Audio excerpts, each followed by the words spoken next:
Okay, so it looks like today we're going to wrap up and finish The World According to Humphrey.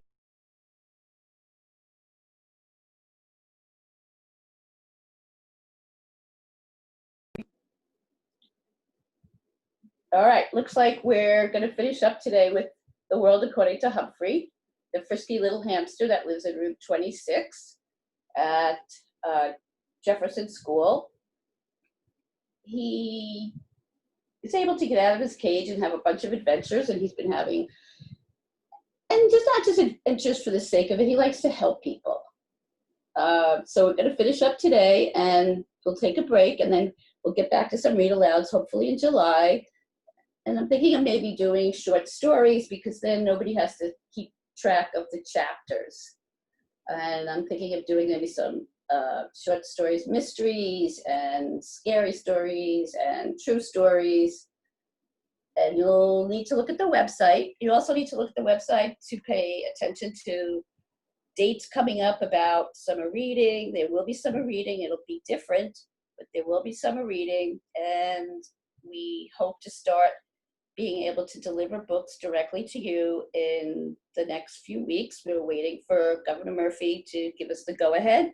So please check the website for details and about other events too. I think tomorrow night at 7, Ms. Keisha's doing a bedtime story time. And today we did ABC Babies, which we will keep doing on Wednesdays at 10 a.m. So let's get started with The World According to Humphrey, Chapter 13.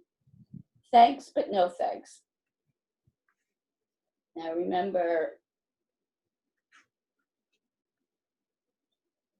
we're up to Hide and Go Squeak. Humphrey spent Thanksgiving with Mrs. Brisbane, the teacher, in room 26. Apparently, the day after Thanksgiving, humans do two things. They eat leftovers from the day before and they go shopping. Mr. Brisbane didn't go shopping, of course, because he is in a wheelchair after a car accident. But Mrs. Brisbane left early in the morning after telling Mr. Brisbane that there were plenty of leftovers for him in the refrigerator. So there I was, me, Humphrey, stuck with old sourpuss. And all he did was sit in his wheelchair looking unhappy. I would much rather have been hanging out with Mr. Morales, the principal of the school, or chatting with Sarah's family. I could have been tricking Miranda's dog or playing cards with AJ's family or watching Aldo, the janitor, balance a broom on his finger. But no, I was watching a sad and grouchy old man act sad and grouchy. I could have settled in for my nap, but then I remember what Mrs. Brisbane had said. This man has to get out of his cage, a cage that he put himself in. Out of your cage, I squeaked out loud. Squeak, squeak. Mr. Brisbane growled at me. Quiet, you little rat. That hurt my feelings. Then he wheeled over to the front window and stared out. Okay, if he wasn't going to get out of his cage, then I'd get out of mine, because I had a new plan. Mr. Brisbane didn't notice me open the lock that doesn't really lock tight. He didn't see me scamper out of the cage across the table and onto the couch. He didn't even realize that I had leaped down to the floor. He didn't think about me at all until I stood in the middle of the living room and said, squeak, squeak, catch me if you can. It sounds like the gingerbread boy. I knew what he heard was squeaking, but I sure got his attention. He was surprised as he could be to see me there. How did you get out? And how am I ever going to get you back in? He said. Come on, whatever your name is. Get back in your cage. I let him get close enough just to reach me. He bent forward, cupping his hands to grab me, but just as he reached out, I dashed over to the other side of the room. You little rat, he said. You can't outsmart me. He rolled over to the closet and he took a baseball cap off a hook. Again, he came towards me and I let him get really, really close. This time he raised the baseball cap and said, okay, let's play ball. I squeaked, "We'll see about that." And then I bustled off to the living room. We quickly established the rules of the contest. I would stay out in the open in places that he could reach with his wheelchair, and he was going to use his cap to capture me, if he could. Once he reached the dining room, I rushed into the den. "Oh, you think you're so smart," he said. "We'll see who's clever." From the den, I scuttled over to the hallway. By now, Mr. Brisbane's cheeks were pink, and he was almost smiling. "Oh, you're smart," he said, "but you're not going to win this one." This time, I let him get that cap within a whisker of capturing me, just to keep it interesting. Then I scurried back into the living room. But before he followed me, Mr. Brisbane slammed the bathroom, bedroom, and guest room doors. Aha! He was limiting my range of possibilities. Pretty tricky. In the living room, I decided to make a bold move. I hid under the couch. Then I let Mr. Brisbane sit for 5 minutes, wondering what to do. "Come on, Humphrey," he said. "You'll have to come out sooner or later." I didn't even think he knew my name. He shook the curtains and pushed the chairs to see if he could rouse me. Too bad he didn't think of using sunflower seeds, like Mr. Morales did. Yum. I finally got kind of bored, so I made a dash for the dining room. He followed, and this time I let him scoop me up in the cap. "I won," he said. He was beaming with pride. "But you were a worthy opponent." He put me back in the cage, and I scrambled into my sleeping house. I have to admit, the game made me a little drowsy. I don't think it was very long before Mrs. Brisbane came back with shopping bags. "What happened, Bert?" she said. "Nothing," he said, "but your face is all rosy. You look different, and you're wearing a baseball cap." "Sit down, Sue. I'll tell you all about it." And he did. He told her every detail of our match, and he was laughing and swinging his cap back and forth. "I guess there's a couple things I can still do," he said. And then he said to Mrs. Brisbane, "How about a game of gin rummy?" Mrs. Brisbane was almost speechless because up until then, Mr. Brisbane didn't want to do anything but sit and be grouchy. "Okay," she said. Mr. Brisbane waved her away with his cap and said, "I'll get the cards. You just sit." Mrs. Brisbane turned to me quietly and said, "Thank you, Humphrey." Mr. Brisbane didn't frown the rest of the day, except when Mrs. Brisbane beat him at cards. The next morning, which was Saturday, she couldn't even find her husband. Where could he be? He hasn't left the house in months. A minute later, he came from the garage, and his lap was full of boards and bricks and things. "I've got an idea," he said, "for our friend Humphrey." Mr. and Mrs. Brisbane spent most of the rest of the day building an obstacle course for me on the coffee table in the den. They lined up the boards so that I wouldn't get too far, and then they set things up for me to climb over and under with big cardboard tubes and bricks with holes and some ramps. It was a wonderful day. Mr. Brisbane got out his stopwatch to time me on my runs, and they made bets on how long it would take for me to get from start to finish. Mrs. Brisbane even added a few treats to the maze, bits of apple and biscuits. I had fun. Brisbanes did too. I could tell. On Sunday afternoon, the Brisbanes invited their neighbors over to watch me run my maze. They hadn't had company in a long time. Mr. Robinson, the neighbor, said, "I think you're finally feeling better."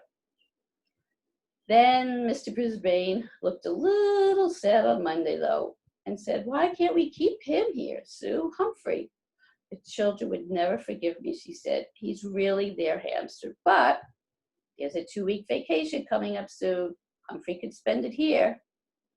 Could I believe my cute little furry ears? She liked me that much. She wanted me to come back. This was a whole new Mrs. Brisbane, one who liked me. By the time Mrs. Brisbane and I returned to room 26, I was pretty tired. But it was a good kind of tired, and I knew I could rest up from my weekend during recess. Chapter 15, our last chapter. Happy Hamster Day. In December, things in room 26 really began to change. For one thing, it got cold outside and a little chilly by my window. In the early morning, there were frost pictures on the glass. One picture looked like a big snowflake. Still, it was nice and cozy in my sleeping house. More snowflakes appeared. Not real ones, but cut out paper snowflakes. And there were snowmen made of fluffy cotton and pictures of candles and packages. The holidays were almost here. Christmas, Hanukkah, Kwanzaa. There were songs to be sung and presents to be wrapped and a big 2-week vacation. The weekend after Thanksgiving, I went home with Pay Attention Art. He paid a lot of attention to me. But sometimes, not every night, but during the week, some nights Mrs. Brisbane would take me home to see Mr. Brisbane, and he'd put up the obstacle course again, and we'd laugh and have a wonderful time. The next weekend, I stayed at Gail Morgenstern's house. Friday night was really nice because she convinced her mom to let me watch while they lit the menorah, and the food was yummy. I was glad that Mrs. Brisbane didn't take me home every night. For one thing, if I ran that obstacle course every night, I'd probably waste away to nothing. And then, too, if I wasn't in the classroom a couple of nights, I wouldn't be able to see Aldo, my friend. Aldo could now balance the broom on his head. Yep, he put the tip of the broomstick on the top of his head and kept it up there for a while. He'd have to bob and weave to keep it balanced, and he made funny faces, too. One night he came in and said, "Humphrey, old pal, I got something to discuss." This sounded serious, so I put on my serious problem-solving face. I'm thinking of giving Maria a ring for Christmas. You know, like an engagement ring with something shiny in it. We haven't seen each other very long, and we don't get married right away. On the other hand, I'm not as young as I used to be. I'd like to settle down and have a couple of kids and a couple of hamsters, too. Ha ha. Humphrey squeaked, "I understand. So what do you think? Should I ask her to marry me?" I stood up on my hind legs and I screeched, "Do it, do it, do it, do it, do it." He stood up and shouted, "You're right, I will. I'm crazy not to." And he ran out of the room. He even forgot his cleaning cart. Sometimes, most times, it pays to squeak up. The third week after Thanksgiving, I spent at Heidi Hopper's house and watched her family put up a Christmas tree. And then it was time for holiday vacation. There didn't seem to be as much work to do in the classroom. Everybody was planning for the holiday party for the last day of school before vacation. One day, Garth, who never used to wait for the bell, stayed after school to ask Mrs. Brisbane a question. "Can I bring Humphrey home with me over the holiday?" Oh, Mrs. Brisbane looked very surprised because she wanted to bring Humphrey home with her. But really, Humphrey belonged to the kids in the classroom. "Well, Garth, I thought that was a problem. But," he said, "my mom is much better now, and my dad said it's okay to bring Humphrey home." Mrs. Brisbane smiled back and said, "That's wonderful news, but I think 2 weeks might be a little much. What about the first weekend in January?" Garth nodded, but he looked disappointed. "Tell you what, why don't you have your parents bring you by our house to see Humphrey over the holidays? You can watch him run his obstacle course." Garth didn't look so disappointed anymore. On the last day of school before the holidays, everybody was very dressed up. I had on my fur coat as usual. Mrs. Brisbane had a red and green striped sweater and a Santa Claus hat. This was an entirely new Mrs. Brisbane. "Class, I have an important announcement. We're having a surprise visitor this morning before our party. So there'll be no tests today." Mrs. Brisbane went out into the hall, and guess what? You'll never guess who came in. Mr. Brisbane. He wasn't in any wrinkled pajamas, and on his lap he had a large box. Mrs. Brisbane introduced him to the class. They all applauded. Then he told me the surprise was actually for me. First, he pulled something out like my cage, only bigger. "This is my gift to Humphrey. This extension attaches to his cage and makes it bigger. Now you're all going to build Humphrey his holiday present, his very own playground." The kids giggled and clapped. I could keep my homey cage with the lock that doesn't lock so I could get out. But now I'd have a little park to play in. Mr. Brisbane gathered my classmates around the big table and explained his plans. Mrs. Brisbane unloaded the pieces. First, there was a seesaw, and a tree branch, and a swing, and a jungle gym, and 2 ladders. Sarah held me while the other kids worked on my cage. She patted me gently and murmured things to me to comfort me. Mr. Brisbane patiently instructed the children as they arranged the pieces. He even made sure that everybody got a turn. Then Mr. Morales, the principal, dropped by to see how things were going. Wow, looks like Bert should be a teacher too, the principal said. He already is. He just started teaching arts and crafts to kids at the community center. So he's made a new start, said Mr. Morales, thanks to Humphrey. I believe those words were the best present I could ever have. Sarah put me back in the cage, and everybody watched as I raced to my new playground. I had a tree branch to leap to and a seesaw. I could have recess anytime I wanted. Just as the moms arrived with the cupcakes and juice. While they passed the food out, Sarah and Miranda slipped quietly out of the room, and a little while later, Mrs. Brisbane announced there was another surprise coming. Miranda and Sarah came in, and they had a basket with small presents, and they danced around the room singing a song about the wonders of winter, and they passed the gifts out. When the kids opened the packages, they found a keychain with a small, furry toy hamster that looked like me. The room mothers gave Mrs. Brisbane a gift. I thought it was a perfect day, but it really was really perfect when Mr. Morales peeked out into the hall and said he had a surprise. And guess what? Who walked in? Miss Mac! Miss Mac was back. My favorite person in the whole wide world. She was wearing a long flowered skirt. She had a butterfly in her hair, not a real one, and a big canvas bag with her. Remember me, she said with a smile. Of course they did. I was so surprised I could barely get a squeak out. Mrs. Brisbane made everybody sit down and then asked Miss Mac about her travels. Miss Mac told us about the rainforest and teaching in a school in Brazil. And then she took out some stack of holiday cards that her Brazilian students had made for us. Finally, Miss Mac came over to see me. Well, I can see by your page that you've done very well for yourself. And here I thought you'd be pining away from me. I squeaked. She reached into her big bag and said, I have a present for you, but don't tell anybody. She pulled out a brand new tiny notebook with blank pages, lots of them, and a new tiny pencil with a very sharp point. I thought you might need this, she said.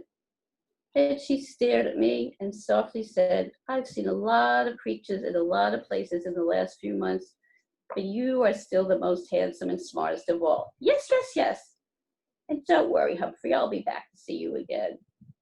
She's the same wonderful Miss Mac, I thought. And then it hit me. As much as I love her and she loves me, Miss Mac doesn't need me. Not as much as the Brisbanes and my classmates and their families do. Maybe that's what Miss Mac was thinking when she left me in room 26 and went on her travels. This is where I belong. All too soon, the school bell rang, and it was over for the day and for the rest of the year. We'd be back in January. My head was spinning from all the surprises and excitement. In the parking lot, Aldo came over to wish us happy holidays. He'd come to pick Richie up, his nephew. Happy holiday too, Miss Brisbane said. Yeah, it will be, you see. I'm going to get married. Thanks to my friend Humphrey. That night at the Brisbane's house, there was one more surprise. The doorbell rang and a very tall young man came in. He was Jason, the Brisbane's son. He'd come all the way from Tokyo to surprise his parents, and they were so happy that they both cried just a little. I almost cried too.